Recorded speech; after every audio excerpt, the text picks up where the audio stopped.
This is Matthew Cratter from Trader University, and today I want to talk about why many Bitcoin OGs are poor. We always hear about the ones who did buy a lot of Bitcoin and managed to hold on to it. For example, the Winklevoss twins, still estimated to own approximately 70,000 Bitcoin between them. But I was watching an old video from Bitcoin Takeover. This is an interview with Andrew Poelstra, I believe his name's pronounced, that was done by Matt Odell at Bitcoin Takeover 2022.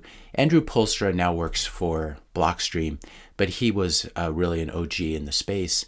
And he makes an interesting point, which I've heard from other people in the space, that a lot of the people who are involved very early on in Bitcoin, especially Bitcoin devs or Bitcoin core developers, a lot of them did not end up making very much money from Bitcoin. And he gives some interesting reasons that I think can be useful for hodlers like you and me as well. So I'd encourage you to watch this whole video, but I'm going to highlight the main points here. The first one is just the fact that when something goes up a lot, there's this human temptation to book profits and maybe use it to buy something that you need or that you want that might be a little bit frivolous. So you invest $10,000 in Bitcoin, it goes up 10x, you sell it and buy a nice car. And Poelstra talks about that a lot of the Bitcoin devs had been poor up until that point. And so a lot of people were just happy to have a car and very happy to have a nice Mercedes or Lambo or something like that. So that's the first reason. The second reason I thought was actually the most interesting reason. He said at the time, and I think he's talking really 2013, 2012, 2013, 2014, 2015. At the time, Bitcoin seemed like a very experimental, very sketchy system that was going to fall over any day. Those are Andrew Poelstra's words. He cites specifically that there could have been some failure with the SHA-2 or SHA-256 algorithm, some other cryptographic failure, maybe some sort of mining incentives would turn out not to work long term, or in a crisis, or in a downturn in price. And Andrew in this interview says that he didn't really feel like the system had a chance to survive, that it was actually had a very good chance of surviving until maybe 2016 or 2017. And he was worried about the hard fork wars as well, hard forks. And what happened really in 2017 when the New York agreement fell apart. This was very good news that people couldn't just continue to hard fork Bitcoin, and the failure of Bcash, the failure of BSV as well. So I thought this was a really interesting point, and it's ironic that those Bitcoin devs, those programmers and developers who are working so closely with the code, they were almost too close to it, and they could see the fragility of the system. They could see how the cryptography might fail. And he says repeatedly in this interview that when you're dealing with public-private key cryptography, which is what Bitcoin runs on, that you're sort of walking on the edge of a cliff, or you're walking a very, very thin line between it being secure and it being not secure. Obviously, these are not concerns. These are not concerns anymore. But this was one reason that a lot of Bitcoin devs and Bitcoin OGs were very happy to take profits, especially when something went up 10x or 20x, because they thought the wheels could come off at any point. Then the final reason he cites was, and he alludes to Enron as well. Enron was this energy company that had a spectacular crash and bankruptcy in the early 2000s. And a lot of people who worked there, because it was a very big employer, they ended up not just losing their jobs because the company went out of business, but they lost their retirement portfolios and their other portfolios because they invested so heavily in Enron stock. And so this is something else that Andrew cites in the interview. You don't want to invest too heavily in the same thing that your career depends on. If you work for Enron, you don't want to have your whole net worth in Enron stocks and bonds. And he said that a lot of Bitcoin devs chose to diversify. This should be Diversify in the same way, because if Bitcoin succeeded, they would have good job opportunities forever. And if Bitcoin failed, you wouldn't want your job prospects to dry up at the same moment that your Bitcoin portfolio imploded. And presumably in these early days, if you had the failure of a cryptographic coin like Bitcoin, it would really close the door, at least for many years. People would be too scared to try to do a new cryptocurrency in the wake of that failure.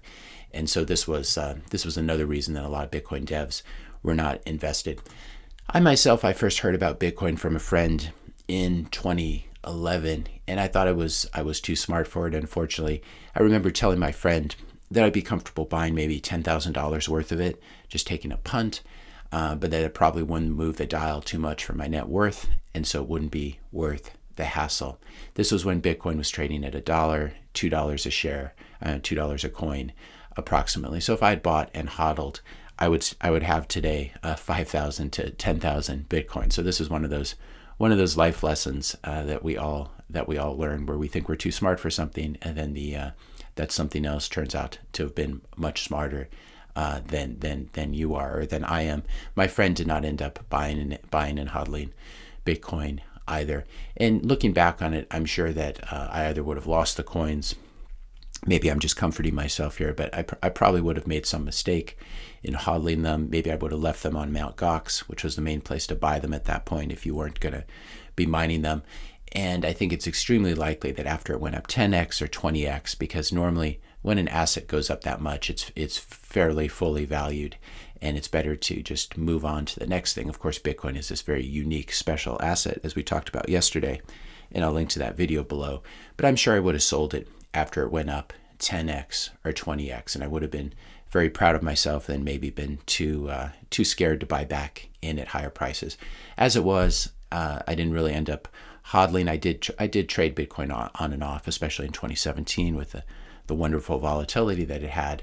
I traded it from mostly from the long side, and then I didn't really start hodling it until, I want to say, the third quarter of 2019, I believe it was. And so they say Bitcoin, everyone gets Bitcoin at the price that they deserve.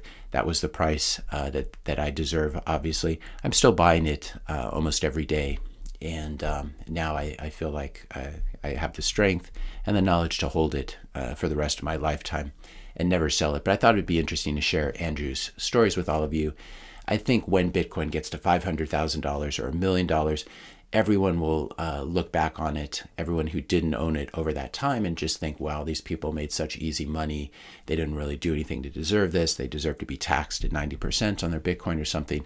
And they will look back and imagine that hodling was something like the top part of this panel, when in fact, as we all know, even people like you and me who've been holding really since 2019 or 2020 or 2021, this is what it's actually like to hodl. It's incredibly volatile. It can be incredibly stressful. It doesn't stress me out anymore, but the volatility is still mind-blowing. Here's a Bitcoin version of this, where you have the temptations of other cryptocurrencies, FOMO, FUD, whales, selling too early, and the $1 million Bitcoin prize is, of course, behind this pile of rocks.